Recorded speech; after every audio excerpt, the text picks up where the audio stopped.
Bismillahirrahmanirrahim. Assalamualaikum warahmatullahi ta'ala wabarakatuh. Innal hamdalillah nahmaduhu wa nasta'inuhu wa nastaghfiruh wa na'udzu billahi min shururi anfusina wa sayyiati a'malina. May yahdihillahu fala mudilla lahu wa may yudlilhu fala hadiya lahu. وأشهد أن لا إله إلا الله وحده لا شريك له وأشهد أن محمدا عبده ورسوله لا نبي ولا رسول بعده. لقد قال الله تعالى في كتابه الكريم يا أيها الذين آمنوا اتقوا الله حق تقاته ولا تموتن إلا وأنتم مسلمون. يا أيها الناس اتقوا ربكم الذي خلقكم من نفس واحدة وخلق منها زوجها وبث منهما رجالا كثيرا ونساء واتقوا الله الذي تساءلون به والأرحام إن الله كان عليكم رقيبا. يا أيها الذين آمنوا اتقوا الله وقولوا قولا سديدا يصلح لكم أعمالكم ويغفر لكم ذنوبكم ومن يطع الله ورسوله فقد فاز فوزا عظيما. أما بعد فإن أصدق الحديث كتاب الله وخير الهدي هدي محمد صلى الله عليه وعلى آله وسلم وشر الأمور محدثاتها فإن كل محدثة في الدين بدعة وكل بدعة ضلالة وكل ضلالة في النار. ثم ما بعد. Ma'asyiral ikhwah wal akhwat fillah rahimanallahu wa iyyakum jami'an. Nasykurullah taala fi hadzal sabah al-mubarak. Kita bersyukur pada Allah Subhanahu wa taala di pagi yang semoga diberkahi oleh Allah Subhanahu wa taala ini. Kita dikumpulkan di tempat yang mulia, di rumah Allah. Tidak ada maksud dan tujuan lain kecuali satu, yaitu talabul ilm. Maka kita wajib bersyukur kita masih mendapatkan kemudahan, kelapangan, kesempatan untuk bisa mengenyam manisnya ilmu di zaman yang penuh fitan atau fitnah. Terkhusus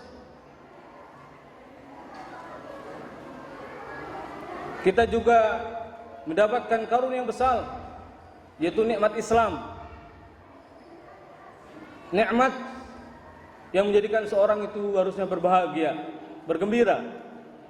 Rasul pernah gembira dengan selamatnya seorang dari kekufuran. Tatkala Rasul SAW keluar dari seorang gulam Yahudi, anak kecil Yahudi yang ditalkin la ilaha illallah, lalu kemudian mengikuti ucapan Rasul SAW hingga meninggal dalam kondisi Islam. Apa kata Rasul SAW? Laqad anqatuhu min azabin nar. Sungguh aku telah menyelamatkan dia dari adab Allah SWT, adab neraka. Betapa gembiranya Rasul SAW dengan nikmat Islam. Maka kita harus bersyukur, ini nikmat yang besar. Sampai-sampai seorang salaf mengatakan, la adri ayya ni'mataini afdal alayya, id akhrajani Allah minasy syirki ila al-islam aw anqadani Allah fil islam an yakuna li hawa. Aku tidak tahu di antara dua nikmat mana yang terbesar atas diriku. Apakah nikmat yang pertama, yaitu nikmat Allah menyelamatkanku dari kesyirikan menuju Islam, ataukah nikmat setelah berislam Allah selamatkan aku dari mengikuti hawa. Sampai bingung mana nikmat yang terbesar ketika seorang sudah Islam kemudian jauh dari mengikuti hawa, senantiasa ittiba sunnah, ataukah ketika seorang dahulunya berbuat syirik lantas kemudian mendapatkan cahaya Islam. Karena sebaik-baik petunjuk petunjuk Rasulullah. Sebaik-baik dinul Islam, inna dina indallahil Islam.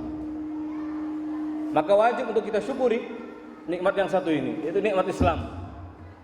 Mungkin banyak kita dilahirkan dalam kondisi muslim sehingga jarang mensyukurinya, jarang merasakan bahwa ini adalah nikmat yang besar, nikmat yang agung. Maka kita ingatkan kembali bahwa ini adalah nikmat yang besar untuk kita syukuri. Makanya kalau kita syukur, bahkan raga jasad kita untuk senantiasa ibadah hanya kepada Allah, rukuk, sujud, maka niscaya tidak akan sanggup menandingi nikmat yang Allah berikan kepada kita. Wa in ta'uddu nikmatallah la tuhsuha. Sekiranya engkau hitung nikmat Allah, maka niscaya kalian tidak akan sanggup menghitungnya. Li'anna nikmatallah tuhsa wa la tu'ad. Nikmat Allah tidak bisa terhitung, tidak bisa terhingga jumlahnya. Sehingga sekiranya seorang senantiasa syukur, sujud, rukuk kepada Allah Subhanahu wa taala seumur hidupnya, dia pasti harus bersyukur kembali. Karena sujud dan syukurnya dia saja itu bagian dari nikmat. Berarti nikmat yang lain butuh syukur yang lain. Nikmat yang lain butuh syukur yang lain. Terus dan demikian seterusnya.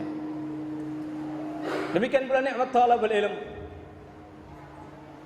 Tidak semua orang dimudahkan untuk melangkahkan kaki menuju surga. Ila aqrabit thariq, kepada jalan yang paling dekat. Karena Nabi SAW mengatakan, man salaka tariqan yaltamisu fihi ilman sahalallahu lahu bihi tariqan ilal jannah. Barang siapa yang meniti jalan dalam rangka menuntut ilmu, maka Allah mudahkan baginya jalan menuju surga. Ila ashal at-tariq, al-wusul ilal jannah. Itu menuju jalan yang paling terdekat menuju surga, aqrabut thariq.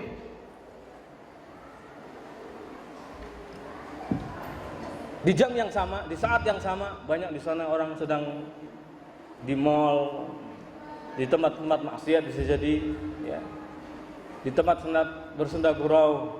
Tapi kita menuntut ilmu. Kita mengajak keluarga kita untuk mendapatkan siraman rohani, siraman iman. Mu'ad bin Jabal, Umar bin Khattab radhiyallahu ta'ala anhu sering mengatakan, halumu, ta'alau, halumu nasdadu imana. Mari datang kemari, kita tambah iman kita sejenak. Ta'alau nu'min sa'atan, kemari kita beriman sejenak. Karena iman yahlaq, ya. Iman itu akan aus, seperti ausnya pakaian kita, yang lama dipakai maka akan usang juga. Inna iman ahadikum la yahlaq. Kata Nabi SAW, sungguh iman salah seorang di antara kalian akan aus, akan usang, seperti usangnya baju yang dikenakan oleh salah seorang di antara kalian. Fajaddidu imanakum, maka perbarui iman.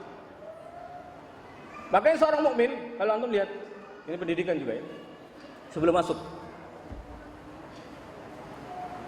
selalu mentajdid syahadatnya, baik dalam salat selalu mengucapkan asyhadu an la ilaha illallah wa asyhadu anna muhammad rasulullah tatkala menjawab adzan atau adzan itu sendiri. Kenapa? Karena keadaan iman itu selalu berubah-ubah, yazid wa yanqus, bertambah dan berkurang. Makanya seorang harus tajdid, selalu memperbaharui syahadatnya. Disebutkan oleh para ulama, dia adalah Syekh Salim bin Eid Al-Hilali hafizahullah taala dalam kitab Syarah Riyadhus Shalihin Bahjatun Nadzirin. Kenapa seorang harus tajdid imannya? Ya. Karena orang selalu berubah-ubah. Ma'asyiral ikhwah rahimanallah wa iyyakum. Ini semua harus disyukuri semua. Ya. Berkumpulnya kita dan seterusnya. Kemudian salat dan salam semoga senantiasa tercurahkan kepada Nabi kita, Nabi yang mulia, Nabi Muhammad Rasulullah SAW, serta para sahabatnya, keluarganya, dan juga seluruh pengikut beliau SAW hingga hari kiamat kelak. Ma'asyiral ikhwah wal akhwat fillah rahimanallah wa iyyakum. Sebenarnya yang berhak berbicara di sini lebih banyak ya. Ada guru-guru di sini, masya Allah, ustadz. thalibul ilm yang ahaq untuk berbicara di depan. Tapi izinkan saya karena ditunjuk ini ya sebagai pengganti. Betul mudir ya? Badal min kul, bukan min juz. Bukan pengganti sebagian. Ini menggantikan seluruhnya. Materi semuanya berarti diganti. Masya Allah. La'ala hadha mufid. Semoga kita bermanfaat ya. Ikhwan fillah rahimanallahu wa iyyakum. Seperti dikatakan oleh Mudir Ma'had tadi, kita tahu peran penting pendidikan, peran penting orang tua dalam kesuksesan pendidikan anak. Seolah-olah saya sendiri pernah dulu ya, ketika jadi ustadz pesantren. Sekarang jadi ustadz pesantren, bukan, sekarang baru ustadz pesantren. Ustadz keliaran sekarang. Ustadz jalan-jalan sekarang, jadi nggak tahu. Dulu ketika jadi ustadz pesantren memang perasaannya begitu. Kita kadang ngeluh. Maksudnya bukan mengeluh dalam arti sesuatu yang buruk. Karena mengeluh ada dua ya. Nabi Musa juga pernah mengeluh. Menghabarkan saja.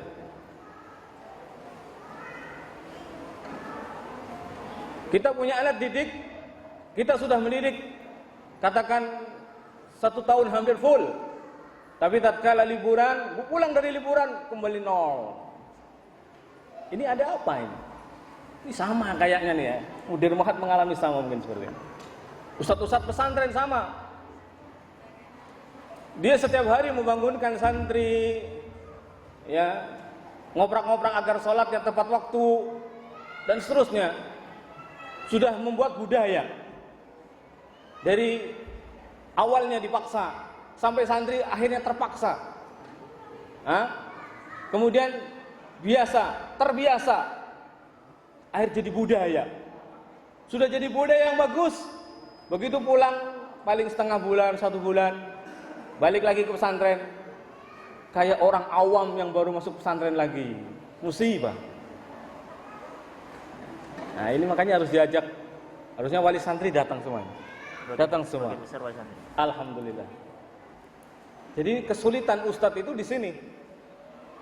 Ketika sudah berusaha mendidik dengan susah payah, mungkin di sana orang tuanya longgar. Sholat terlambat ya enggak apa-apa lah. Ya. Makan tidak pada jamnya misalkan. Padahal semua di pesantren ada jamnya, semua disiplin. Di sini musibah. Ketika balik pesantren rusak lagi. Ya tanda kutip rusaknya. Seolah-olah nol, tidak ada efek dari pendidikan yang selama bulan-bulan tadi. Nah inilah maka kita ingin sharing dengan para wali santri juga dengan akhwat sekalian akan arti pentingnya posisi orang tua, posisi yang sangat strategis. Bahkan mungkin bisa dikatakan posisi yang paling utama ya dalam pendidikan atau kesuksesan pendidikan anak. Sebelum nantinya orang tua kemudian boleh memasrahkan kepada yang lebih alim, yaitu ustadz atau guru ngaji atau yang seterusnya, maka yang paling dominan adalah kewajiban orang tua adalah di rumahnya. Kullukum ra'in wa kullukum mas'ulun an ra'iyatih. Nabi SAW bersabda, setiap kalian adalah pemimpin dan setiap pemimpin akan dimintai pertanggungjawaban atas yang dipimpinnya. Dan orang yang tidak amanah kan jauh dari sifat seorang mukmin ya. Harusnya kalau memang kita sadar betul kullukum ra'in wa kullukum mas'ulun an ra'iyatih. Setiap kita ada pemimpin dan setiap pemimpin akan dimintai pertanggungjawabannya. Kemudian kita standarkan dengan hadis Nabi SAW bahwa seorang beriman pasti amanah. Nabi bersabda, la imana man la amanatalah. La imana man la amanatalah. Tidak beriman orang yang tidak punya amanat. Berarti harusnya tanggung jawab yang besar ini sebelum nantinya dilimpahkan kepada ustadz, diperhatikan baik-baik betul. Pun sekalipun diserahkan ke ustadz, bukan berarti kalau orang Jawa bilang pasrah bongkoan, 100% ustadz yang tanggung jawab. Tidak, dia berdosa. Ya. Dia harus memantau, dia harus menanyakan kabarnya. Jangan serta-merta tiba-tiba anaknya dikeluarkan tidak tahu menahu. Padahal mungkin ustadznya telah melakukan proses peneguran, proses dan seterusnya. Banyak ya pesantren-pesantren yang terkenal biasanya sudah melakukan sampai level mengeluarkan. Tentu ada tahapannya. Tidak mungkin sebuah sistem langsung dikeluarkan. Ya, kecuali memang na'am. Maka di sini kullukum ra'in wa kullukum mas'ulun an ra'iyatih. Sebelum seorang anak ya dipasrahkan, tentu dia adalah tanggung jawab dari orang tuanya. Dari kecil pengasuhan sampai sebelum nikah sekalipun Islam mengaturnya untuk memilih istri yang salehah, wanita yang salehah untuk menjadi pendamping hidupnya. Karena semua karakter akan nurun, adab, akhlak semua akan nurun pada anak. Maka kalau kita sudah memilih yang salehah, ya sudah berusaha, la qadarullah, semoga tidak ditakdirkan oleh Allah, kemudian ternyata lain perkaranya, ya, tidak sesuai dengan yang diinginkan, nah ini berbeda hal urusannya. Yang penting kita sudah berusaha. Innaka la tahdi man ahbabta walakin Allah yahdi man yasha. Karena usaha kita hanya memberi petunjuk, memberi hidayah. Ya, kita tidak bisa memberikan petunjuk iman, tidak bisa memberikan agar orang itu masuk iman, masuk Islam atau tidak. Memastikan tidak bisa. Masuk surga tidak bisa.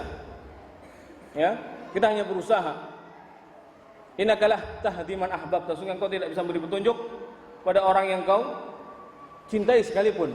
Walakin Allah yahdi man yasha. Akan tapi Allah memberi petunjuk kepada siapa yang dikehendakinya. Tanggung jawab orang tua lah sebenarnya pendidikan anak. Apakah setelah usia pesantren juga bukan tanggung jawab orang tua? Tanggung jawab orang tua kita katakan. Tidak ada istilah pasrah bongkokan. Orang Jawa bilang tidak ada istilah pasrah bongkokan. Pasrah sepenuhnya diberikan ke ustadz, tidak ada. Anda akan dimintai pertanggungjawaban. Kita semua akan dimintai pertanggungjawaban atas apa ya yang diamanatkan kepada kita. Anak min kasbikum, termasuk dari usaha kalian. Dan seorang akan meraih apa yang diusahakannya. Dan termasuk usaha atau jerih payah seorang adalah anaknya. Maka beruntung kalau dia menjadi anak yang saleh. Ya, dia akan menuai kesalehan juga dari anaknya. Idza mata ibnu Adam inqata min amali illa min salas. Apabila anak cucu Adam meninggal dunia, maka terputus amalannya kecuali 3 hal. Ya. Di antaranya awaladin saleh yad'ullah, yaitu anak saleh yang mendoakan kedua orang tuanya. Kapan kesolehan ini akan diraih? Kapan keberuntungan ini akan diraih? Tentu dari pendidikan. Tentu dari garapan kita. Usaha yang kita usahakan. Dari amal yang kita usahakan, juhud, kerja keras ya, dalam pendidikan, baik bekerja sama dengan orang tua, ya maksudnya suami istri bekerja sama dengan suami istri dalam mendidik anak, dan suami istri juga bekerja sama dengan sekolahannya, bekerja sama dengan lingkungannya. Karena unsur dalam pendidikan tidak terlepas dari 3 hal. Lingkungan keluarga, lingkungan sekolahan atau ma'had, dan lingkungan masyarakatnya. Berapa banyak ya para ulama sampai mengatakan al-jaru qabla ad-dar, tetangga dulu baru rumah. Ini demi keberhasilan pendidikan. Sampai dalam urusan rumah sekalipun, di mana akan dibangun, di mana akan didirikan rumah, para ulama mengatakan al-jar, tetangga dulu lihat. Lingkungan masyarakat. Nah, pendidikan tidak terlepas dari ini. Kalau di keluarga sukses, misal ya, di sekolahan sukses, di lingkungan tidak sukses, berantakan. Karena pergaulan akan mempengaruhi. Memang tolok ukur yang pertama adalah di rumah. Sebagaimana sabda Rasul sallallahu alaihi wasallam, "Kullu mauludin yuladu 'alal fitrah." Setiap bayi yang dilahirkan di atas fitrah. Fa abawahu yuhawidanihi wa au yunassiranihi au yumajjisanihi. Maka kedua orang tuanya lah yang menjadikan dia Yahudi atau Nasrani atau Majusi. Di sana kata para ulama tetap ada faktor X. Ya, faktor lain. Meskipun orang tua itu sangat berperan penting di dalam pendidikan anaknya, tetapi X di sana seperti lingkungan ataupun sekolahan itu juga sangat berperan. Nah, kita rangkul yang pertama orang tua dulu. Kita sama-sama berangkat dari pemahaman yang sama. Bagaimana mendidik anak yang benar. Posisi Anda adalah posisi yang sangat strategis. Sebelum nantinya kita menggarap yang lain, ya, karena ini bidangnya berarti ada 3. Bidang garapan pendidikan rumah tangga, ini biasanya ustadz-ustadz lokal, ya. Kajian rutin terus, masya Allah, akidah dibangun, ya. Akhlak, tazkiyatun nufus. Ini demi apa? Demi kemantapan ilmu, akidah, akhlak yang baik bagi setiap individu yang nanti akan menerapkan di rumahnya. Ini sangat berperan Ustaz. Jazakallahu khair, ya. Jazakumullah khair wa jazahumullah khair para asatidzah. Jadi kajian justru yang sangat penting itu kajian rutin. Seperti ini selingan saja. Mereka sangat berperan penting di dalam mentarbiyah setiap individu, setiap kepala keluarga. At-tarbiyah. Garapan yang kedua berarti setelah itu sekolahan. Nah, jadi sekolahan, kalau bahasa Ustadz Arifin Badri ada standarisasi, tapi nampaknya kurang disambut dengan baik. Ada standarisasi harusnya memang. Bagaimana sekolah ideal? Maksudnya begini, gampangnya gini. Biar bagaimana keluar dari pondok A itu dengan keluar dari pondok B sama. Enggak terlalu timpang banget secara kecerdasan. Ya. Hasil anak didiknya kurang lebih sama. Meskipun bayarnya mahal, ini bayarnya murah, tapi tetap menghasilkan kualitas yang sama. Nah, itu perlu ada. Tapi nampaknya kurang disambut bagus. Padahal ini ide yang bagus sekali. Setelah pesantren juga bagus, di sana berarti ada masyarakat. Orang bilang kita harus memasyarakatkan pesantren dan menjadikan masyarakat menjadi pesantren. Jadi seolah-olah sholat 5 waktu, ya, sholat berjamaah itu bukan hal yang tabu, bukan hal yang sulit, bukan hal yang tidak biasa, tapi hal yang biasa, bisa diciptakan. Di beberapa masyarakat sudah seperti ini. Begitu sholat duhur, masya Allah, semua jamaah ke masjid, semua ikhwan, ikhwan, ya, rata-rata ke masjid. Nah, ini garapan lain. Kita kembali ke poin pertama. Orang tua dulu, ya. Ikhwan fiddin azani Allah wa rahmani rahmatullah. Kembali bahwa pendidikan adalah tanggung jawab bersama, khususnya orang tua. Orang tua harus menyadari betul bahwa pendidikan adalah tanggung jawab mereka. Allah akan memintai pertanggungjawaban atas apa yang Allah amanatkan pada mereka. Karena anak terkadang menjadi al-bala. Karena anak terkadang menjadi qurratu a'yun. Jadi anak terkadang menjadi ujian bagi seorang keluarga. Anak juga terkadang menjadi qurratu a'yun. Anak juga terkadang menjadi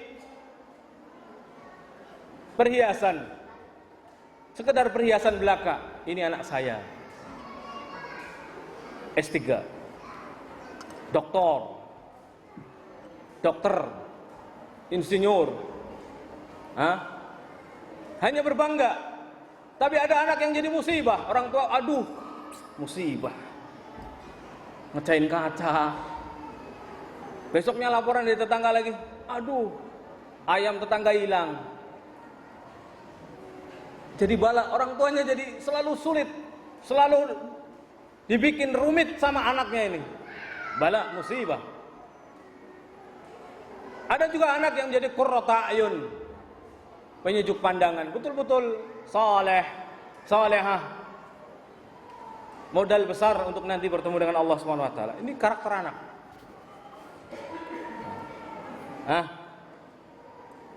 Maka orang tua harus betul-betul memilih. Ya, saya katakan tadi, memilih istrinya, memilih teman baiknya bagi anaknya, dan seterusnya, semua pengaruh.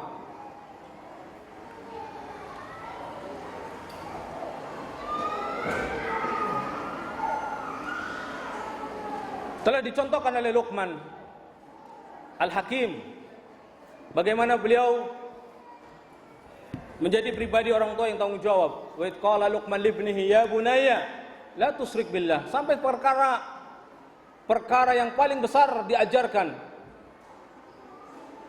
agar tidak berbuat sekutu pada Allah Subhanahu wa taala. Ya bunayya la tusyrik billah. Diberi pendidikan agama. Ini menunjukkan orang tua cerminan yang bertanggung jawab.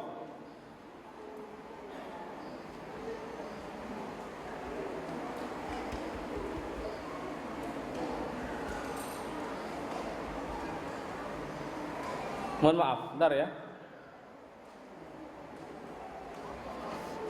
Kita juga diperintahkan melaksanakan amanat. Innallaha ya'murukum an tu'addul amanat ila ahliha. Sungguh Allah menyuruh kamu menyampaikan amanat kepada yang berhak menerimanya. Kata Nabi SAW, wa'ati kulladzi haqqin haqqahu, dan berikan setiap orang yang punya hak-haknya. Pendidikan anak adalah hak siapa? Yang pertama tanggung jawab orang tua.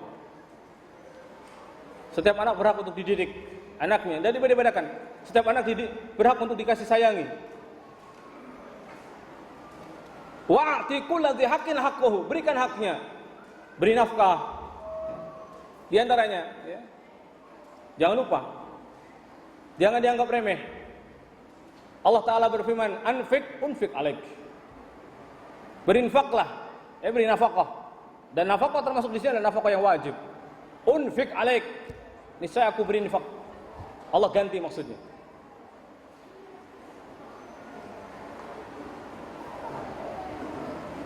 Memberi nama yang baik. Nah, ini contoh saja, saya sebutkan yang ringkas ya. Memilih teman yang baik, pendidikan yang baik. Dari semua diajarkan, jasmaninya, akalnya, rohnya, kesehatannya diperhatikan, ya. Wa'ti kulladzi haqqin haqqahu. Semua kita akan dimintai pertanggungjawaban. Sehingga berikan setiap yang punya hak-haknya. Seorang ahli hikmah mengatakan bahwa sekiranya membaca Al-Quran itu diajarkan oleh orang tuanya, maka berarti orang tuanya lah yang akan terus mendapatkan pahala setiap kali huruf yang dibaca oleh anak tadi di dalam sholatnya. Minimal yang diajarkan orang tua adalah sholat, karena yang akan diamalkan seumur hidupnya adalah sholat. Al-Fatihah, jangan sampai Al-Fatihah justru diajarkan orang lain yang dapat pahala orang lain. Adalu ala khair kafa'ilih, orang yang menunjukkan kebaikan seperti pelakunya. Bayangkan kalau Anda yang mengajarkan Quran, yang mengajarkan baca Iqra. Nah, ini gerakan. Jadi masuk pesantren sudah bacanya Al-Quran ya.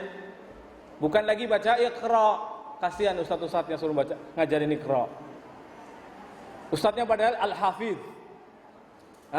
Ngajarinya masih Iqra. Iqra tugas antum di rumah, orang tua ya. Tugas antum. Yang ngajari Iqra orang tua. Saya nggak bisa Ustaz. Antum harus bisa. Antum cari guru ngaji dulu, antum bisa, kemudian ajarkan ke anak antum. Aib kalau antum tidak bisa, anak antum hafid Quran misalkan, ya kan? Bagaimana dia mau murojaah, bapaknya nggak hafal Quran? Bagaimana anaknya mau murojaah, bapaknya nggak pernah megangnya Quran, megangnya WA? Kullu yaumin wa lailatin, setiap hari, setiap malam, kullu saatin, setiap saat, ma'ahu al-jawwal, ya. Bersamanya adalah HP dan HP. Istrinya aja lupa.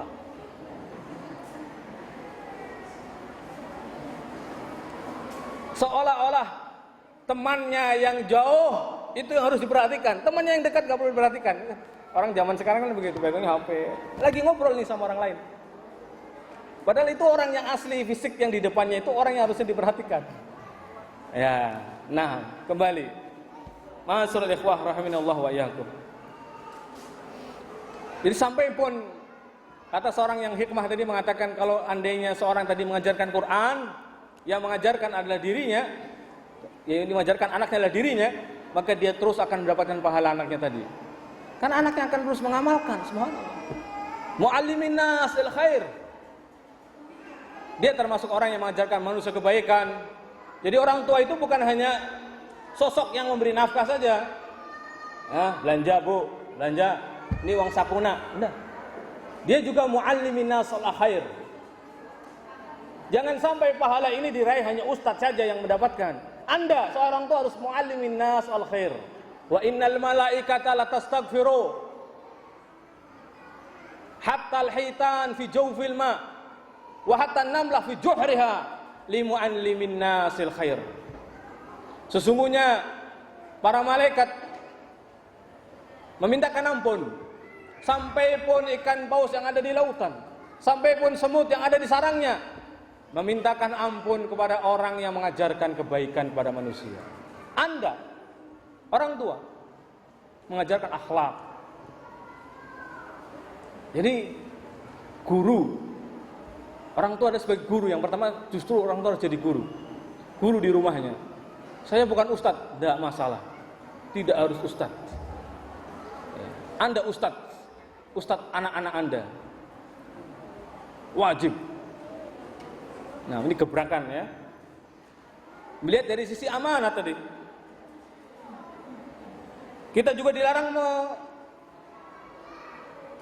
menyelisihi amanat. Ya ayyuhalladzina amanu la takhunullah wa rasul wa takhunu amanatikum.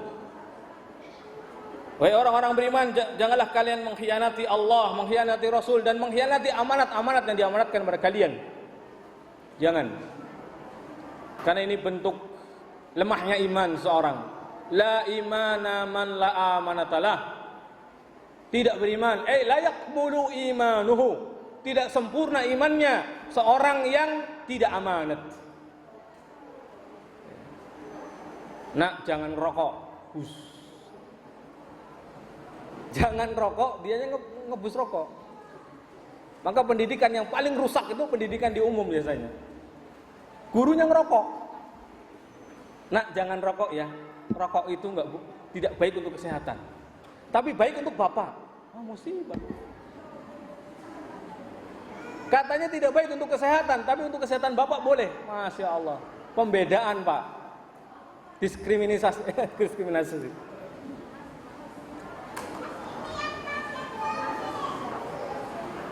Banyak kalau di umum, kalau bicara umum, wah musibah besar. Maka pilihan paling tepat memang pesantren, tidak ada lain. Hatta sekalipun pendidikan umum. Maksudnya bicara pendidikan umum, tepatnya pesantren tetap. Ini zamannya zaman fitnah. Kita melihat semua sisi lini. Anda punya logika begini. Kalau Anda sebagai orang yang paham tauhid, ya, akidahnya insya Allah lurus, akidah Ahlus Sunnah wal Jamaah, pasti dimanapun dan kapanpun pengen orang lain ikut akidah Anda. Meskipun Anda tukang becak, mesti ngobrol dengan tukang becak yang lain, sedikit-sedikit mengarah ke sana. Betul nggak? Meskipun Anda seorang guru, pasti sedikit-sedikit akan ngobrol nantinya tentang akidah. Nah, kurang lebih begitu sebaliknya. Kalau orang yang akidahnya rusak, akidahnya bejat, naudzubillah, itu juga kurang lebih punya keyakinan punya semangat seperti Anda. Karena dia meyakini benar. Ketika sekalipun mengajarkan materi umum di sekolahan, dia pun menularkan materi-materi yang lain. Nah, para ulama sebagian membolehkan belajar ilmu umum pada ahlul bidah. Tapi kalau melihat saking meratanya seperti ini, sulit untuk diingkari. Sulit aman. Ya. Kita sudah payah-payah mengajarkan anak agar seperti ini, A misalkan. Ternyata di sekolahan punya prinsip lain.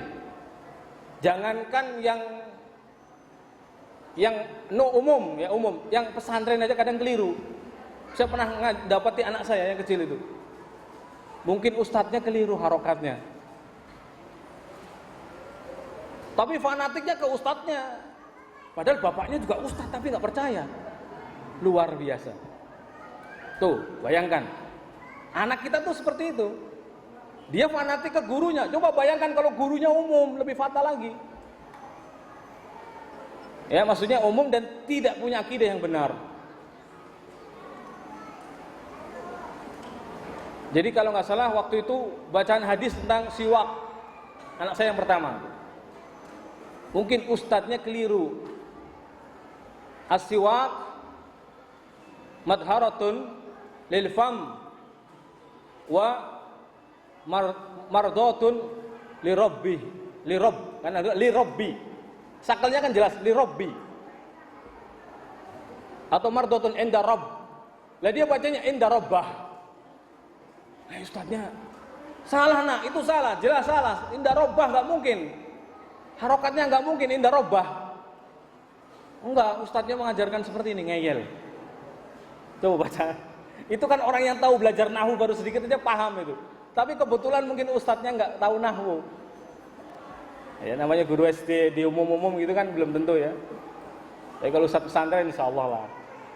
Ustadz ya.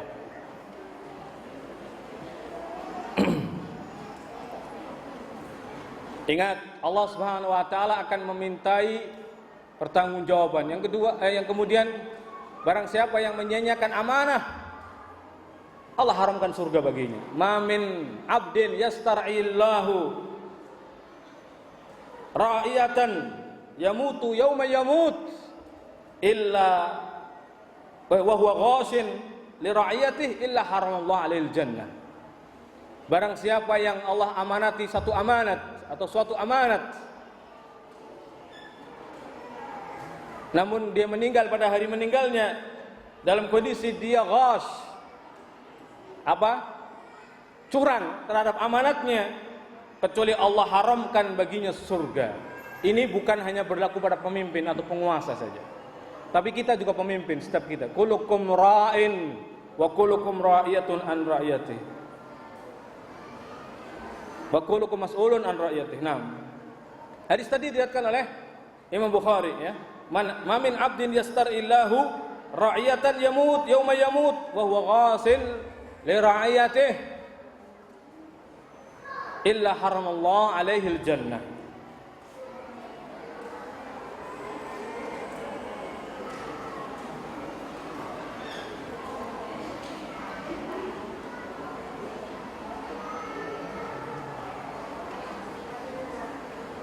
Allah Subhanahu wa taala juga telah mengatakan, ya ayyuhalladzina amanu qu anfusakum wa ahlikum nara.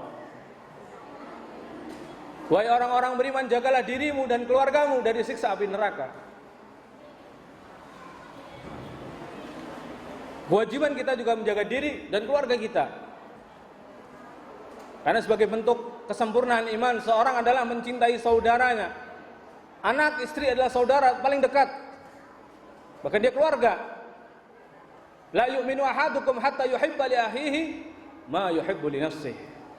Tidak beriman salah seorang di antara kalian sampai mencintai saudaranya sebagaimana mencintai untuk dirinya sendiri. Maka tanamkan pada anak akidah yang benar sebelum orang lain, sebelum ustadznya. Rasul sallallahu alaihi wasallam pernah mengajarkan kepada gulam Abdullah bin Abbas ketika itu masih kecil, mengajarkan akidah. Apa kata Rasul sallallahu alaihi wasallam? Idza sa'alta fas'alillah wa idza sta'anta fasta'in billah. Ini akidah. Karena sampai pun meminta pertolongan hanya kepada Allah. Iyyaka na'budu wa iyyaka nasta'in. Ajarkan akidah, hanya kepada Allah beribadah dan hanya kepada Allah minta pertolongan.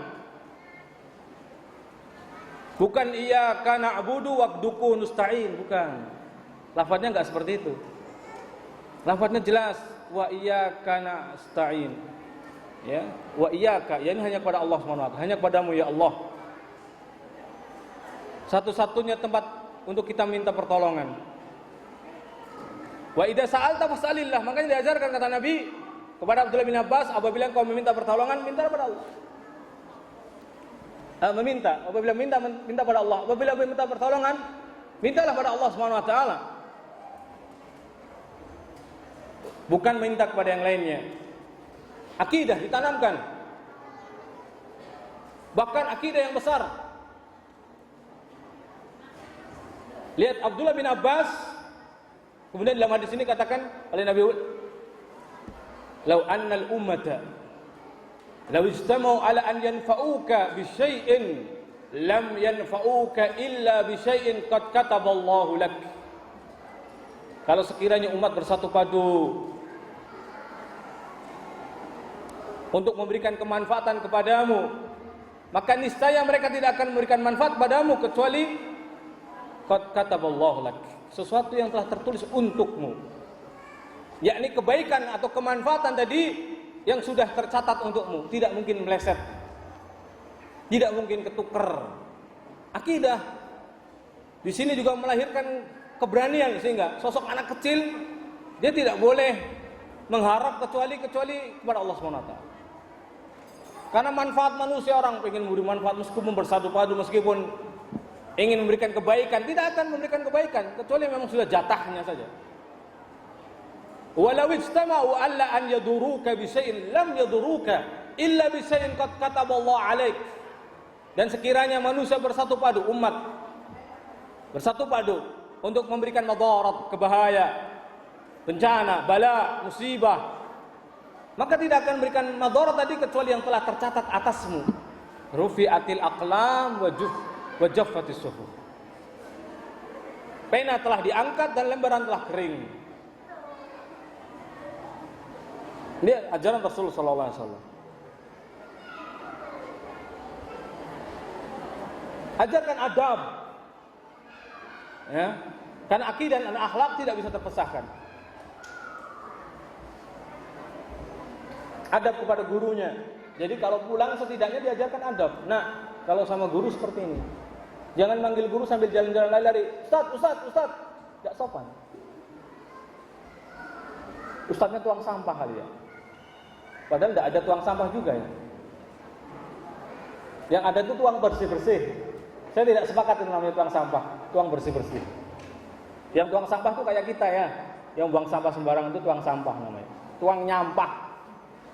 Ini pendidikan gak baik sebenarnya ini.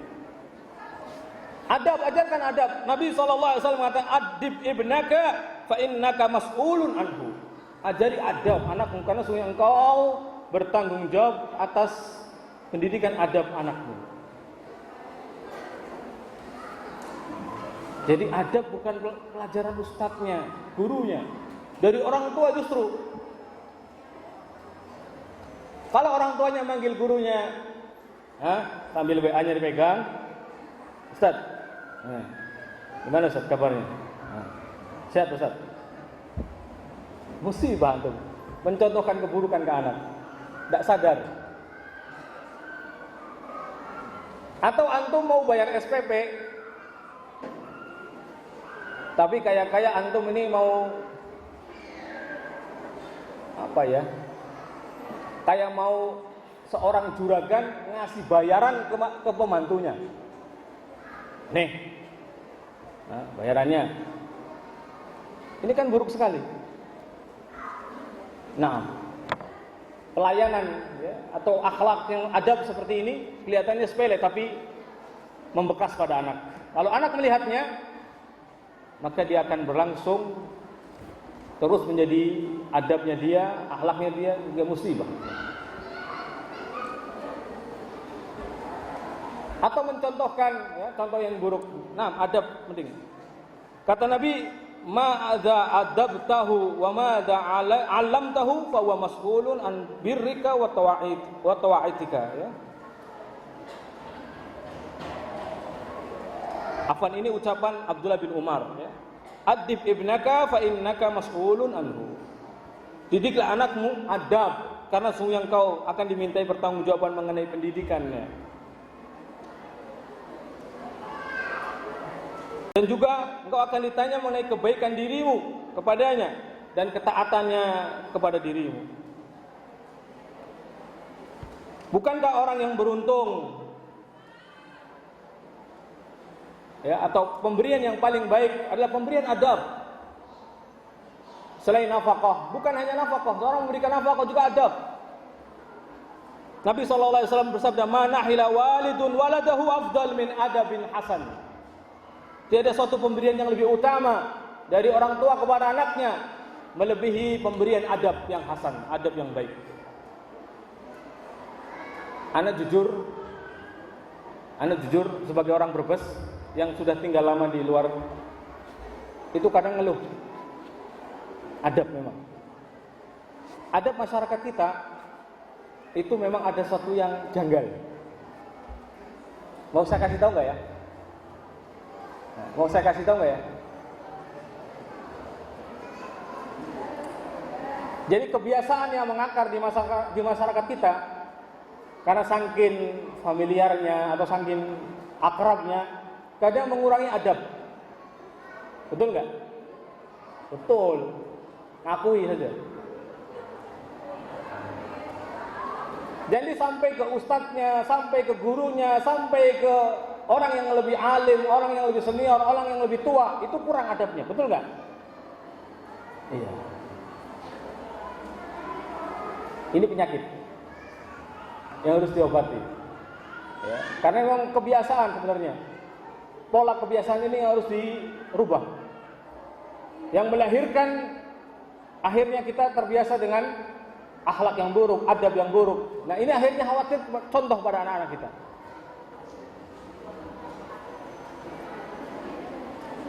Ketika manggil ustadznya, ketika manggil gurunya ya, dengan entengnya dan seterusnya. Ini mungkin kalau di kota lain, daerah lain agak aneh seperti ini. Agak kurang adab. Iya. Memang setiap tempat itu punya khas sendiri-sendiri. Tetapi mungkin ada orang yang tidak bisa menerima khas itu. Nah,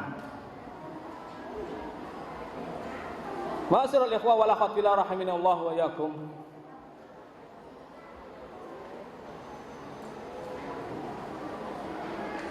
Yang berikutnya bahwa bukankah kesolehan anak itu poin pentingnya adalah pada orang tuanya.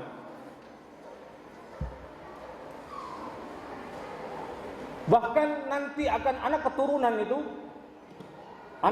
kita yang berikutnya akan mendapatkan manfaat dengan kesolehan kita. Dalam ayat Al-Quran Allah Ta'ala berfirman, wa ammal jidaru fakana li gulamaini yatimaini fil madinah wa kana tahtahu kanzul lahuma wa kana abuhuma salihah. Dan adapun dinding rumah itu adalah kepunyaan dua orang anak yatim di kota itu. Dan di bawahnya ada harta benda simpanan bagi mereka berdua. Sedang kedua ibu bapaknya adalah orang yang saleh. Ayat ini berkaitan dengan tatkala Khidir membenarkan cagak atau tiang satu bangunan rumah. Karena di situ ada simpanan harta yang berharga untuk anak yatim ini. Kata Allah, wa kana abuhuma salihah. Ibnu Katsir rahimahullah taala dalam tafsirnya bahwa sampai pun harta itu akan terus harta keberkahan rizki, maksudnya keberkahan rizki akan terus mengalir ketika orang tuanya saleh. Jadi takwa itu nilainya sampai keturunan. Dan dikatakan oleh Ibnu Katsir itu adalah kakeknya yang ketujuh. Harta yang disimpan itu adalah milik kakeknya yang ketujuh. Subhanallah lazim. Sampai Allah menjaga harta seseorang untuk anak tadi dikarenakan kesolehan orang tuanya yang ketujuh. Dan bukankah Nabi kita SAW termasuk keturunan Nabi Ibrahim, yang Nabi Ibrahim berdoa, Rabbi wajnubni wa baniya an na'budal asnam, jauhkan aku dan anak keturunanku dari menyembah berhala. Dan doa Nabi Ibrahim mustajab. Jauhkan aku dan anak keturunanku dari menyembah berhala. Hampir kita dapati semua keturunan Nabi Ibrahim, meskipun tidak semua, hampir semua adalah orang-orang muslim, bangsa Arab secara umum. Dan kalau kita katakan Nabi Ibrahim Abul Anbiya, beliau punya keturunan Ishak dan Ismail. Dari Ishak keturunannya Yakub alaihi salam. Dari Yakub Anbiya min Bani Israel, nabi-nabi dari kalangan Bani Israel. Dari Ismail turun Nabi Muhammad sallallahu alaihi wasallam. Keturunannya saleh. Anbiya, nabi-nabi. Doanya mustajab. Ya, maka di sini di dalam kaitannya pendidikan, peran pendidik orang tua jangan lupa yang pertama adalah setelah dia usaha mendidik akidah, akhlak, kemudian juga doa. Doakan anak antum, la tad'u ala auladikum, kata Nabi, jangan kalian mendoakan keburukan pada anak-anak kalian. Mustajab doanya. Bahaya. Coba rubah ucapan-ucapan kita. Nah, jangan main sepeda, nanti jatuh. Rubah ucapan seperti ini, rubah. Nah, jangan main sepeda di siang bolong, bahaya. Sudah cukup bahaya. Bahayanya satu yang samar, nggak tahu apa. Atau hati-hati ya nak, cukup begitu saja. Hindari ucapan-ucapan doa. Ustadz apalagi ya, kamu ini jangan seperti itu, nanti bodoh terus. Betul. La tad'u ala auladikum, kata Nabi. Jangan kalian mendoakan anak-anak kalian dengan doa keburukan. Mustajab. Doa orang tua mustajab, bahaya. Jangan sampai kita ringan mengucapkan laknat, khususnya ummahat. Kata Nabi sallallahu alaihi wasallam, yang menjadikan mereka sebab masuk neraka terbanyak adalah takfurnal ashir atau tuksirnal la'na wa takfurnal ashir. Mereka mudah melaknat dan mudah mengkufuri nikmat suami. Laknat, doa keburukan. Anaknya mudah disepatahin buruk. Bukankah Syekh Abdurrahman Sudes menjadi imam besar berkat doa ibunya? Kalau kamu nggak bisa diatur, silakan pergi sana, imam di Masjidil Haram. Imam Masjidil Haram. Doa yang baik. Ya, kamu ini anak abah yang salehah, ya. Tenang saja, kamu pasti jadi orang baik. Ini ingat tadi, kita di Brebes ini tantangannya berat, Pak. Kenapa? Karena biasa anak-anak itu bilang kata-kata buruk biasa. Coba dengerin rekam anak-anak ngomongnya. Kebun binatang biasa.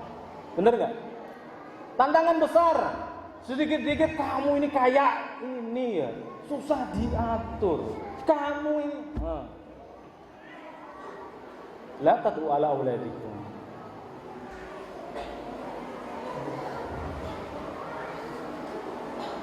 Nabi Ibrahim melahirkan anak-anak yang saleh, anbiya. Para sahabat keturunan Nabi Ibrahim. Abu Bakar As-Siddiq masih jalurnya Nabi Ibrahim.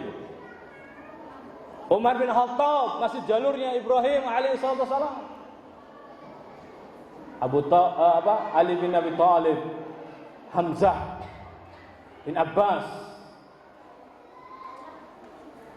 atau Abbas itu sendiri, semua jalurnya sampai nasabnya sampai ke Nabi Ibrahim alaihi salatu wassalam. Karena kalau kita hafal nasab Nabi saja kita bisa melihat berarti nasabnya nyambung. Muhammad bin Abdullah bin Abdul Muttalib bin Hashim bin Abdul Manaf bin Qusay bin Kilab bin Murrah bin Ka'ab bin Lu'ay bin Ghalib bin Fihr bin Malik bin Nadr bin Kinanah bin Khuzaimah bin Mudrikah bin Ilyas bin Mudar bin Nizar bin Ma'ad bin Adnan. Wal Adnan min dzurriyyati Ismail alaihissalam. Jadi kalau kita misalkan nih bicara nasab, Abu Bakar ternyata ketemu di misalkan saya kurang hafal nasabnya sahabat Abu Bakar. Ternyata ketemu di Murrah, ketemu di Ka'ab misalkan. Coba lihat saja, cek biografi sahabat, keturunannya sampai kemana dia, ketemunya di mana. Hampir kebanyakan sahabat ketemu di nasabnya, entah ketemu di Murrahnya, ketemu di Lu'ainya, ketemu di Ghalibnya, silakan. Keturunan. Dan dari para sahabat ini lahir, mungkin yang ke Indonesia ini kayak kita ini, nggak tahu nih. Ini episode yang keberapa kurang tahu ya. Jadi yang keturunan Habib itu bukan hanya mereka yang Habib saja. Kita juga mungkin Habib dari sisi mana nggak tahu ini. Ya. Hanya kita tak hafal nasab saja. Karena jurusan kita bukan menghafalkan nasab. Kalau orang-orang Arab memang punya pakar ahli nasab, ya. Jadi dicatat semua. Jam 11 kita buka tanya jawab. Oke.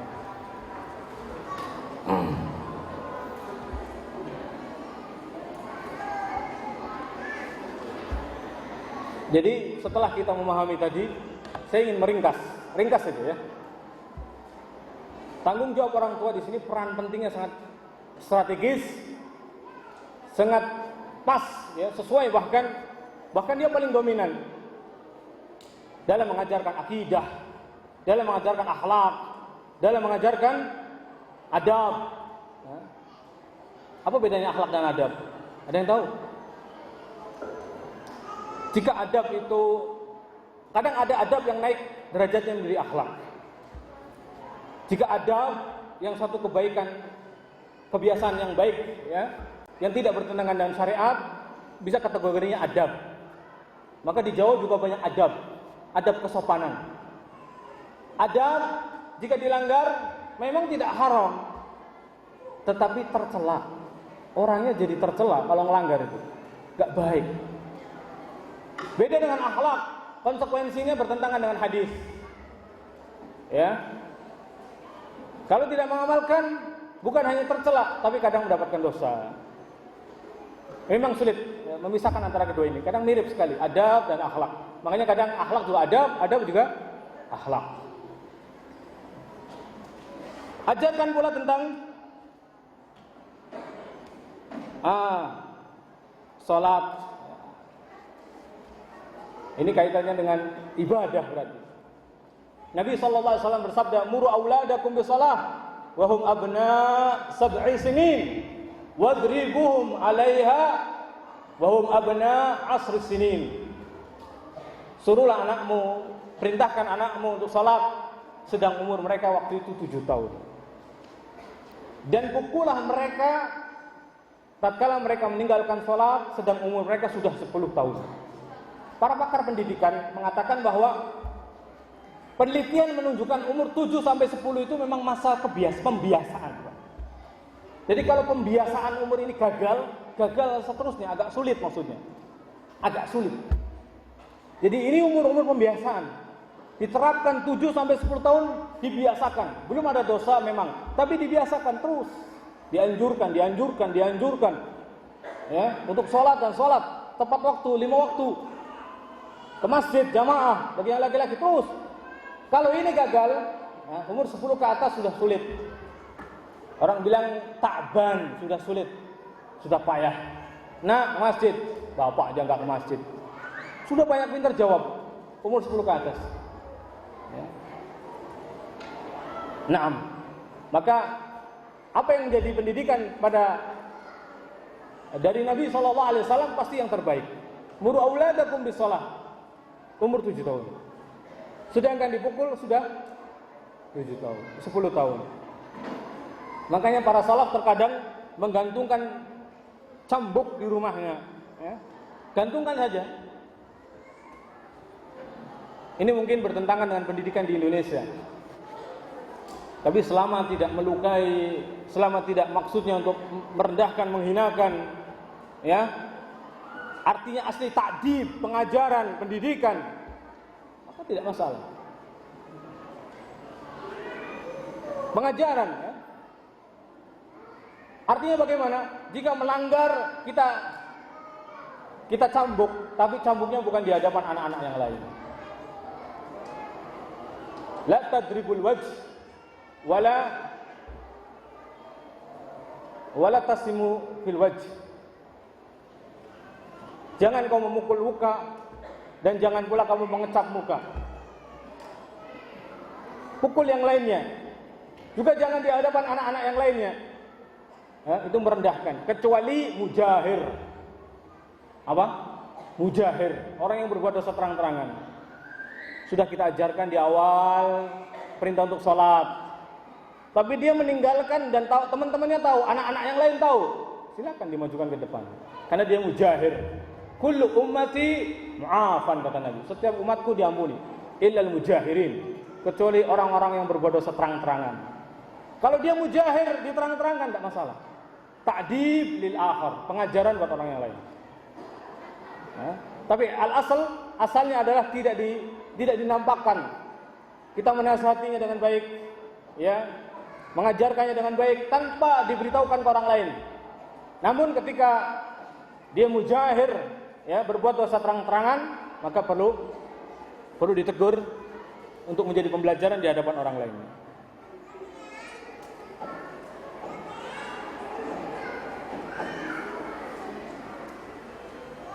Alim ibnaka, ajari pula anak kita al-ilm ma yanfa'u bih. Ilmu yang memang bermanfaat bagi dirinya. Masih ada 3 menit, ya. Apa ilmu yang bermanfaat? Berkaitan dengan dunia dia. Keterampilan duniawi, ya, kemahiran duniawi. La in yahtatiba ahadukum husmatan ala dhahrihi khairun lahu min an yas'alan nas. Jikalau salah seorang di antara kalian memanggul kayu bakar di punggungnya, itu lebih baik baginya daripada dia harus meminta-minta manusia. Ajarkan satu ilmu yang memang nantinya bermanfaat untuk kehidupan dia, sehingga dia tidak menjadi orang yang meminta-minta. Ajarkan dan pahamkan bahwa ini jihad. Suatu hari seorang datang lewat dengan badan yang kekar. Kata para sahabat, andai kekuatannya dijadikan untuk jihad fisabilillah. Apa kata Rasul? Apakah jihad itu hanya berperang? Nabi mengatakan, man sa'a ala walidayhi fahuwa fisabilillah. Barang siapa bekerja untuk mencukupi kebutuhan kedua orang tuanya, maka dia di jalan Allah. Wa man sa'a ala iyalihi fahuwa fisabilillah. Barang siapa yang bekerja untuk mencukupi kebutuhan keluarganya, maka dia di jalan Allah. Wa man sa'a ala nafsi liyu'ifanin nas fahuwa fisabilillah. Dan barang siapa yang bekerja untuk mencukupi kebutuhan dirinya saja, agar dia tidak meminta-minta di hadapan manusia, maka di jalan Allah. Wa aman sa'a mukasiran bih fahuwa fi sabili taghut wa fi riwayah fi sabili syaitan. Dan barang siapa yang bekerja untuk memperbanyak harta, memperkaya diri, maka dia di jalan taghut. Dalam riwayat lain dia di jalan syaitan. Ya, pahamkan bahwa nanti kalau Anda bekerja memberi nafkah ada jihad. Pahamkan pula bahwa 1 dinar atau harta yang diinfakkan kepada keluarganya lebih afdal daripada untuk jihad sekalipun. Karena banyak orang sekarang rame-rame tuh khuruj, jamaah kompor. Anak istrinya bagaimana? Aku tinggalkan Allah dan Rasulnya. Ajib. Kalau yang ngomong seperti itu Abu Bakar As-Siddiq, kita nggak bakal sanksi, kita nggak bakal apa istilahnya suudzon. Abu Bakar Siddiq yang telah dipuji oleh Umar bin Khattab, lawuzina imanu Abi Bakrin bi imani ahli al-ard la rajaha. Kalau sekiranya iman Abu Bakar Siddiq ditimbang dengan imannya dengan iman seluruh penduduk bumi, maka niscaya lebih berat imannya Abu Bakar Siddiq. Imannya beliau nggak masalah. Iman antum tinggalkan apa, anak dan istri, Allah dan Rasulnya, musibah. Jangan. Ya, anak ajarkan anak. Dia punya tanggung jawab untuk anak istri nanti ke depan. Ya. Kata Nabi SAW, dinarun anfaqtahu fisabilillah, wa dinarun tasaddaqta ala miskin, wa dinarun anfaqtahu ala ahlik, a'dhamuha ajran alladhi anfaqtahu ala ahlik. 1 dinar yang engkau infakkan di jalan Allah, jalan jihad. 1 dinar yang engkau infakkan, engkau sedekahkan untuk orang-orang miskin. 1 dinar yang engkau, satu dinar yang engkau infakkan untuk membebaskan budak. Dan 1 dinar yang engkau infakkan kepada keluargamu, yang paling besar pahalanya adalah untuk keluargamu. Jadi kalau orang tua di sini juga nanti untuk kebutuhan anak gak usah segan-segan. Selama memang itu baik untuk pendidikannya, untuk akhlaknya, untuk kedepannya, maka bismillah, itu kategorinya jihad. Lebih afdal dari fisabilillah, daripada jihad fisabilillah. Ya, tentu ini dalam kondisi-kondisi aman. Ya, bukan perang. Kalau dalam kondisi perang ya di saat kaum muslimin butuh dengan duit, harta besar untuk jihad, tentu saat itu jihad lebih utama. Tapi dalam kondisi seperti kita ini aman, tanpa ada perang, tanpa ada gangguan, maka sedekah atau infak kepada anak istri, ya, agar mereka tidak minta-minta, mencukupi kebutuhan mereka lebih afdal, lebih utama. Nah, ma'asyiral ikhwah rahimanallah wa iyyakum. Kita buka sesi dan jawab. Nah, terakhir juga didik masalah qalb, hatinya. Semua yang berkaitan dengan akal, ya, akal itu di sini. Anak boleh beda pendapat ya, akal itu di sini. Siapa yang beda pendapat? Akal itu di sini. Kita berpikir di sini. Allah Subhanahu wa taala berfirman, "Walaqad dara'na li jahannama katsiran minal jins lahum qulubun la yafqahuna biha wa lahum a'yunun la yubsiruna biha wa lahum azanun la yasma'una biha ulaika kal an'am bal hum adall ulaika humul ghafilun." Ajari anak kita akhlak, ajari anak kita masalah tarbiyah yang berkaitan dengan kesehatan akalnya, hatinya, tazkiyatun nufus, keberanian, ya, lemah lembut. Jadi lemah lembut kadang butuh, keberanian juga dibutuhkan. Ajarkan kepada mereka adab, maksudnya rasa malu, ya, rasa malu. Itu timbul dari sini, takwa yang di sini, al-aql. Kita katakan akal di sini. Kenapa? Allah katakan, sungguh telah kami siapkan untuk isi neraka jahanam kebanyakan jin dan manusia. Mereka punya hati tapi tidak bisa memahami. Hatinya tidak berakal. Am qulubun ya'qiluna biha. Allah dalam ayat lain mengatakan, apakah hati mereka tidak berakal? Makanya kalau hati tidak berakal, maka dia tidak bisa tadabbur Quran. Afala yatadabburuna al-Quran am ala qulubin aqfaluha? Apakah mereka tidak mau mentadabburi Quran? Apakah hati mereka telah digembok mati, telah dikunci sehingga tidak berakal? Jadi yang berakal di sini. Jadi yang berkaitan dengan keberanian, manajemen, berpikir yang baik di sini. Di sini ada kaitannya kata para ulama. Ya, tapi intinya dari sini. Fa inna fil mudghah fil jasadi mudghah idza salahat jasadu kulluh wa idza fasadat fasada jasadu kulluh ala wahyal qalb. Ketahuilah sesungguhnya dalam jasad ini ada segumpal daging. Apabila segumpal daging itu baik, maka baik seluruhnya. Dan apabila buruk seluruhnya. Ala wahyal qalb. Ya, jadi hati yang berakal. Ya. Demikian. Ma'asyiral ikhwah wal akhwat fillah rahimanallahu wa iyyakum. Semoga kita mendapatkan taufik dari Allah Subhanahu wa taala untuk dimudahkan di dalam tarbiyah anak kita, ya, baik ustadznya, baik orang tuanya, semua yang punya andil di dalam tarbiyah wa tasfiyah wa tarbiyah. Semoga Allah mudahkan, semoga Allah berikan taufik kepada mereka dan Allah selamatkan dari segala makar-makar musuh-musuh Allah yang hari ini mungkin banyak membuat tipu daya, khususnya di dalam dunia pendidikan. Wallahu musta'an.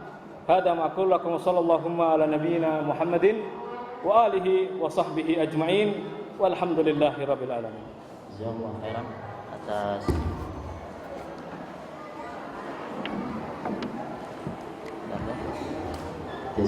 Jazakallahu khairan atas pemaparan yang disampaikan oleh Ustaz kita, Ustaz Tauhidin El-Syekh Habibullah pada kesempatan yang berbahagia ini. Kemudian sekitar 20 menit ke depan kita akan buka sesi tanya jawab. Kemudian dilanjutkan dengan pemaparan program-program pondok ke depan untuk masyarakat pada umumnya. Oleh karena itu kita buka sesi tanya jawab. Mungkin karena ini cuma 20 menit ya. Jadi apakah yang sudah masuk ini atau langsung suara wasyid? Apa? Suara wasyid? Kilahuma. Nah, ini mungkin kita buka untuk Bapak yang mau soal langsung, satu orang mungkin boleh. Silakan yang ingin bertanya. Ya, silakan. Tolong. Silakan, Pak. Mungkin satu atau dua orang gitu ya, dua orang kita tangkap dulu, kemudian kita baca pertanyaan yang ada di sampaikan kertas ini. Mungkin sebutkan, bisa berdiri Pak? Ya, sebutkan nama, asal, kemudian nomor telepon, WA gitu ya. Nggak perlu ya. Posisinya apa? Strategisnya apa? Enggak, itu goyan aja dulu. Langsung ke ini soal. Silakan. Assalamualaikum.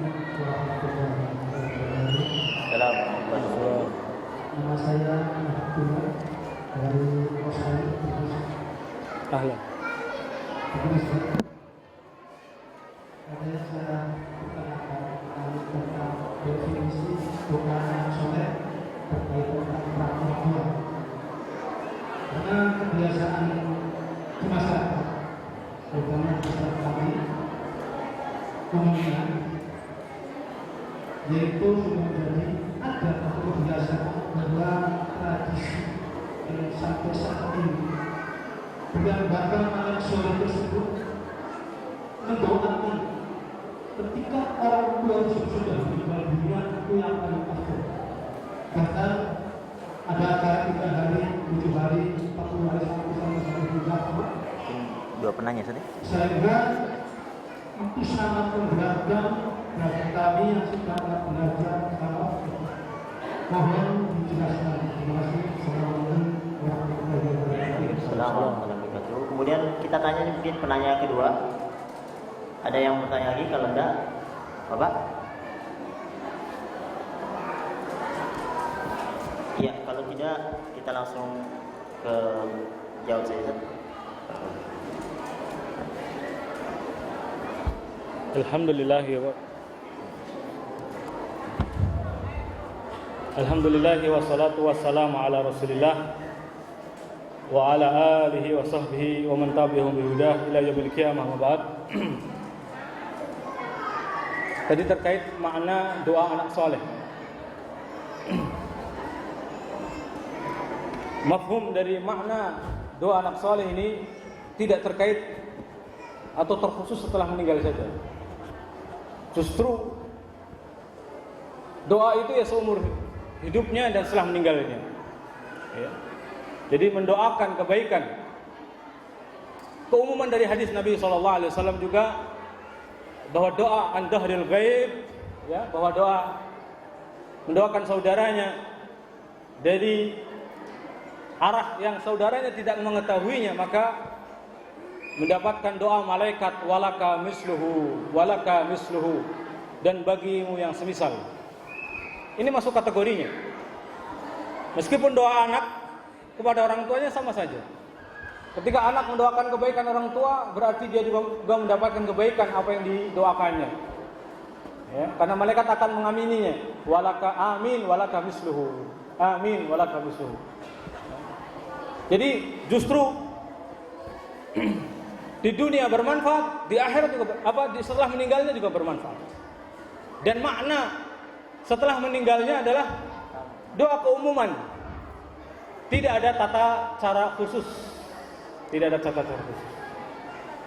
Kalau ada tata cara khusus pasti akan dinukilkan dari Rasulullah SAW atau dari para sahabatnya atau dari tabi'in atau tabi'ut tabi'in. Tapi tidak didapati atau mungkin belum saya dapati. Yang ada adalah dengan doa-doa umum, ya, doa yang warid, yang memang tertera terdapat pada hadis-hadis yang sahih dari Rasulullah SAW. Nah, jadi tidak ada pengkhususan dengan hitungan hari tadi 7, 40 dan seterusnya. Dan doa sangat bermanfaat, apalagi memohon ampun. Kata Nabi SAW, inna ahadakum la turfa'a darajatuhu fil jannah. Sungguh salah seorang di antara kalian akan diangkat derajatnya di surga. Maka orang tadi mengatakan, ya Allah, anna li hadhihi. Kedudukan apa sehingga saya bisa amal apa sehingga saya bisa meraih seperti ini, kedudukan seperti ini, derajat seperti ini? Kata Allah, listighfari wa aladika lak. Karena istighfar anakmu kepadamu. Istighfar bukan pengkhususan ila ruhi Al-Fatihah misalkan, tidak. Ya. Nah. Jadi yang sangat bermanfaat justru mohon ampun. Kemudian syarat kita memohonkan ampun kepada orang tua kita harus dipahami. Orang tua kita harus meninggal dalam kondisi muslim. Nabi SAW pernah bersabda, "Ista'dantu li Rabbi an astaghfira li ummi walam yu'dan li." Aku meminta izin kepada Allah Rabbku untuk memintakan ampun ibuku dan aku tidak diizinkan.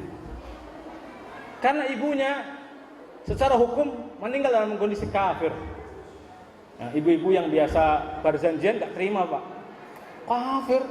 Ibunya Nabi kafir, enggak mungkin ibunya Nabi kafir. Pakai perasaan. Kita pakai dalil. Kata Rasul SAW, ista'dzantu li Rabbi an yastaghfir li umri walam yu'dzan li. Aku minta izin kepada kepada Rabbku untuk meminta ampun kepada ibuku atau untuk ibuku. Allah tidak mengizinkanku. Setelah minta izin yang kedua baru diizinkan. Ista'dzantu li Rabbi an azura qabra ummi wa azina li. Kemudian aku meminta izin kepada Rabbku untuk menziarahi kubur ibuku. Maka Allah mengizinkanku. Fazurha fa innaha tudzakkirukumul maut.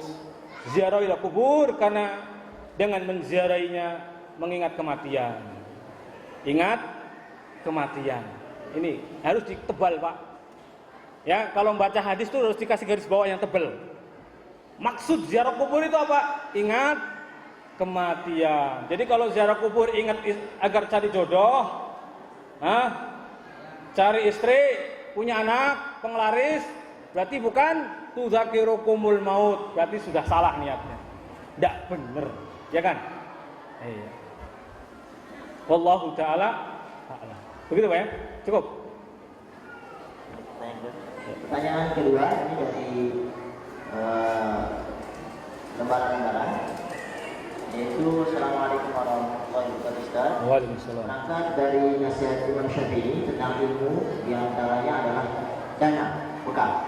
Pertanyaannya, bagaimana cara mensiasati bagi yang berpenghasilan kurang dari cukup untuk membiayai anak-anaknya di pondok? Karena kita tahu biaya di pondok sekarang lumayan tinggi, ya. Alhamdulillah wassalatu wassalamu ala rasulillah wa ba'd. Siasat yang paling jitu Anda belajar kemudian ngajari. Jangan ngakak. Ini serius ya.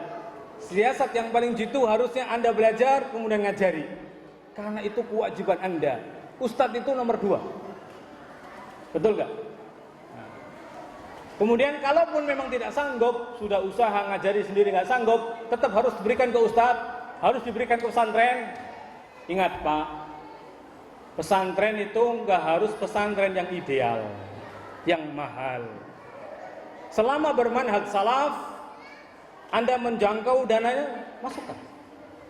Karena yang menjadikan soleh nantinya, alim nantinya, bukan masalah pesantrennya mahal atau tidak mahalnya. Berapa banyak seorang alim lahir dari pesantren yang biasa-biasa. Antum tahu seperti sinilah pesantrennya mungkin biasa. Mahal sini ya? Biasa. Paling murah sini, paling murah katanya. Jangan diremehkan kemudian nanti wah paling hasilnya nggak bagus. Enggak. Antum meremehkan keikhlasan ustadz-ustadznya. Ya. Ya. Jadi pesantrennya yang penting terjangkau, sudah manhaj salaf, tidak masalah. Berapa banyak ustadz-ustadz kita alumni pesantren biasa. Guru kita di sini ada, Ustadz Miftah. Tanyakan tuh, apa Ustadz, ada pesantrennya pesantren yang mahal nggak tuh? Beliau sekarang masya Allah ilmunya, bener nggak? Faedah. Belum tentu antum anaknya nanti alumni Medina misalkan, kemudian bermanfaat ilmunya. Gak ada jaminan. Alumni yang Mesir kemudian jadi orang hebat, gak ada jaminan. Sebenarnya yang paling penting dari awal di sini ini, akidahnya dibangun di rumah terus sampai pun nanti masuk pesantren dia hanya menyesuaikan sedikit karena sudah terbiasa. Masuk ke jamiah penyesuaian sedikit. Nah, jadi yang jadi catatan paling penting adalah sebenarnya antum sanggup.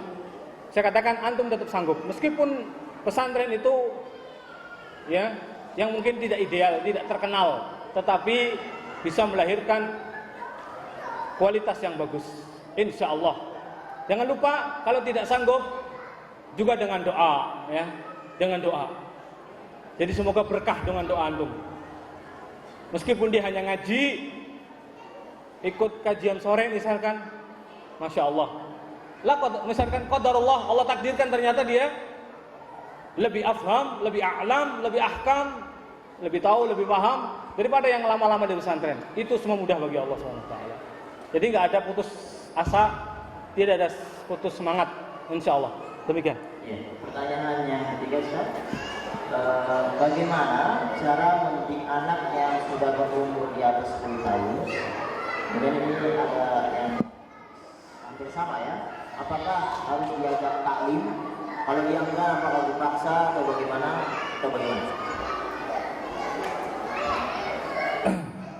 Pendidikan anak-anak kita biasakan dengan targhib wa tarhib. Ini sebenarnya ada dalam fikih dakwah. Ud'u ila sabili rabbika bil hikmah wal mau'izatil hasanah wajadilhum billati hi ahsan. Anak-anak kita tergolong yang kedua. Kelompok yang kedua. Golongan yang pertama adalah golongan yang siap menerima dakwah, siap didakwai, apa kebenaran pasti diambil, maka dengan hikmah. Kalau yang kedua, bil mau'izatil hasanah. Ya, siapa mereka? Yaitu orang yang terkadang ta'ahur, terlambat mengamalkan sesuatu, ya, maka perlu ada targhib wa tarhib, motivasi dan ancaman, reward dan punishment, hadiah dan juga hukuman. Nah, kalau masih 10 tahun, saya kira masih harus dimotivasi, terus diajak, ya kan, tidak masalah, ya, diajak terus. Kalau dia tidak mau, ya memang dunianya seperti itu, dunianya anak-anak kecil. Mungkin perlu diiming-imingi, kasih reward. Kalau kamu mau nak, nanti abah belikan permen. Yang kecil-kecil aja, reward itu nggak harus besar. Bukan nilai besar kecilnya sebenarnya. Kalau anak kecil melihatnya bukan besar kecilnya suatu imbalan tadi, tapi yang penting dihargai. Ini bukan berarti mengajarkan anak semuanya harus diuangkan, dimaterikan, tidak. Ini juga harus hati-hati. Hati-hati di dalam memberikan reward. Ya, makanya kalau orang yang terlalu kaya, ya apa-apa dibelikan, ini juga berefek buruk nantinya. Jadi reward tadi tidak harus sesuatu yang nilainya besar. Misalkan, kalau kamu mau nanti abah jalan-jalan, abah ajak kemana, jadi sesuatu yang menyenangkan bagi dia dan tidak bertentangan dengan syar'i. Nah, demikian ya. Jadi kalau masalah mengajak ke taklim, nah seperti itu. Kalau melihat madarat, kalau Anda bicara sebagai ustadz yang lagi ceramah, sih biasanya umur segitu masih ganggu. Ya. Terkadang di sebagian taklim itu ada ibu-ibu yang memang pintar mengasuh, kemudian diberikan permainan apa gitu, sehingga ustadznya ceramahnya tidak terganggu. Ada juga seperti itu. Tidak masalah, ya. Hanya dikelompokkan gitu, anak-anak dikelompokkan di tempat mana, kemudian diberi mainan sehingga mereka tidak mengganggu. Ya. Tapi saya kira ada juga 10 tahun yang sudah bagus. Artinya dia sudah siap untuk menerima ilmu. Nah, ini karena pembiasaan orang tuanya sangat bagus. Maka 10 tahun pun ilmu sudah bisa masuk. Sudah seperti orang tua, ngaji persis di depan seperti ini. Anteng, tenang. Ada. Saya menyaksikan dan saya mendapati. Nah, ini perlu pembiasaan. Sekali lagi, umur sekian adalah umur pembiasaan, ya. Jangan dipaksa. Ya. Adapun ancaman yang ringan, tidak boleh ancaman yang berat. Yang ringan saja. Karena ngaji bagi mereka, ya, ada yang tingkatnya wajib, ada yang belumnya wajib. Kalau perkara akidahnya mungkin wajib. Tapi kalau perkara-perkara yang lain, ya, yang berat untuk dicerna, tidak perlu. Seperti ini, seminar tentang pendidikan anak belum bisa mencerna, tidak perlu. Ya. Jadi perlu dipilah-pilah dengan hikmah. Ya. Kita tidak memaksakan anak kita dalam satu bentuk keadaan, karena anak kita bukan robot. Ya. Sebagaimana robot mungkin digerakkan dengan satu perintah bisa, tapi anak kita bukan robot. Nah, yang paling berat adalah ustadz yang di pesantren, ya, karena ngurusi 24 jam, bukan robot tapi manusia. Wallahu a'lam bishawab. Iya, penjelasan kesimpulan ya. Cukup ya, tidak ada pertanyaan lagi. Dijawab. Kalau saya tidur. Ma'asyiral ikhwah wal akhwat fillah rahimanallahu wa iyyakum. Saya simpulkan sedikit, intinya bahwa orang tua sangat punya peran strategis di dalam pendidikan. Jangan pernah orang tua berpangku tangan di rumahnya, kemudian mengharapkan nanti anaknya lulus pesantren jadi baik. Salah besar. Justru dia punya peran yang sangat penting, baik memantau anaknya di pesantren sekalipun, di rumahnya, di mana saja berada, ya. Tidak boleh seorang orang tua berpangku tangan kepada ustadznya agar menjadi anaknya manusia super, ya, orang yang saleh, orang yang taat pada Allah, sedangkan dia juga tidak punya andil di dalam pendidikan. Tidak. Semua punya andil, semua punya peran. semua punya kewajiban di dalam hal ini. Maka saling bahu-membahu, saling tolong-menolong, wa ta'awanu 'alal birri wa taqwa wa la ta'awanu 'alal itsmi wal udwan. Tolong-menolonglah dalam perbuatan kebajikan dan takwa, dan jangan tolong-menolong dalam perbuatan dosa dan permusuhan. Demikian, semoga berfaedah dan bermanfaat, khususnya kepada anak pribadi dan juga antum sekalian. Hada wa sallallahu ala nabiyyina Muhammadin wa alihi wa sahbihi ajma'in walhamdulillahi rabbil alamin. Subhanakallahumma wa bihamdik asyhadu an la ilaha illa anta astaghfiruka wa atubu ilaik. Assalamualaikum warahmatullahi wabarakatuh.